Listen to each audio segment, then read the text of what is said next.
এই যে ছোট্ট মা কালীটার আজকে সব মাটির কাজ কমপ্লিট হয়ে গেল। তারই কিছু কাজ চলো তোমাদের সঙ্গে আজকে শেয়ার করে নিই। প্রথমেই আমি শিব ঠাকুরের হাতের আঙুলগুলো লাগিয়ে নিচ্ছি। আমার অনেক বন্ধুরাই আছে, তোমরা যারা তোমাদের নাম আমার ভিডিওতে নিতে বলছো, সেই সব নামগুলো আমি তোমাদের শর্ট ভিডিওতে নিচ্ছি। ছোট ভিডিওগুলো তোমরা দেখো, তাহলে তোমাদের নাম সেখানেই দেখতে পাবে। মোটামুটি আমার আঙুলটা জোড়া হয়ে গেছে। আঙুলটা জোড়ার পরে আমি এখানে শিব ঠাকুরের মাথায় সাপটা লাগিয়ে দিচ্ছিলাম। তোমরা যারা ঠাকুর তৈরি করো, যে কোনো ঠাকুরের গায়ে গয়না লাগানোর ক্ষেত্রে বেবি পিন বা সরু শিক ব্যবহার করবে। এর ক্ষেত্রে জিনিসগুলো ফেটে গেলেও ভেঙে ছেড়ে যাওয়ার ভয় থাকবে না। যে কোনো ঠাকুরের ক্ষেত্রে ফাট মারাতে তোমরা বালি মাটি ব্যবহার করো, একটু চিট ধরনের বালি মাটি ব্যবহার করার চেষ্টা করবে, তাহলে দেখবে ফাট ওঠার আর কোনো সম্ভাবনা থাকে না। যেহেতু ঠাকুরটা আমার ব্যাক সাইডেও রং হবে, তাই আমি ব্যাক সাইডে ফাটাফুটি বুঝিয়ে দিচ্ছিলাম। ছোট ঠাকুরের ক্ষেত্রে গায়েতে কাপড় ছেঁড়া মারতে খুব অসুবিধা হয়, তাই ভালো করে বালি মাটি দিয়ে ফাটগুলোকে বুঝিয়ে দিতে হবে। আমি এই কালী ঠাকুরটার গায়েতে কাপড় ছেঁড়া মারবো না, এটা আমার বাড়ির সামনেই যাবে, তাই যে ছোট ঠাকুরগুলো একটু দূরেতে ডেলিভারি হয়, সেই সব ঠাকুরগুলোর গায়েতে আমি কাপড় ছেঁড়া মেরে থাকি। ঠাকুরের গায়ে কাপড় ছেঁড়া মারার একটাই উদ্দেশ্য,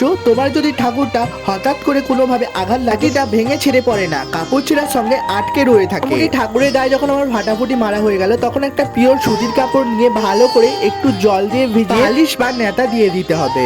ভালো করে ঘষে ঘষে আলতু ভাবে নেতাটা দিতে হবে। বেশি তাড়াহুড়ো করতে গেলে ঠাকুরটার কোনো কারণে ক্ষতি হয়ে যেতেই পারে। যতক্ষণ না উঁচু নিচু গুলো বুঝে যায়, ততক্ষণ তোমাকে ভালো করে নেতাটা দিয়ে যেতে হবে। মোটামুটি আমার সামনের দিকটা ও পিছনের দিকটা ভালো করে নেতা ঘষা হয়ে গেছে। তোমাদেরকে আমি একবার ঘুরিয়ে দেখিয়ে দিলাম। ঠাকুরটাকে আমি কিছুক্ষণ রোদে দিয়ে দিয়েছিলাম, তার মধ্যে আমি একটু মাটি ঘোলা করে নিয়েছিলাম। মাটিগুলোকে চটকে চটকে একটা ঘোলা মাটি তৈরি করে নিয়েছিলাম। যেহেতু ঠাকুরটার গায়ে আমি কাপড় ছেঁড়া মারেনি, তাই একটা ছোট তুলির সাহায্যে আমি ভালো করে গায়েতে লাগিয়ে নিচ্ছিলাম ওই মাটি ঘোলাটা। ভালো করে চারিদিকে লাগিয়ে নিতে হবে।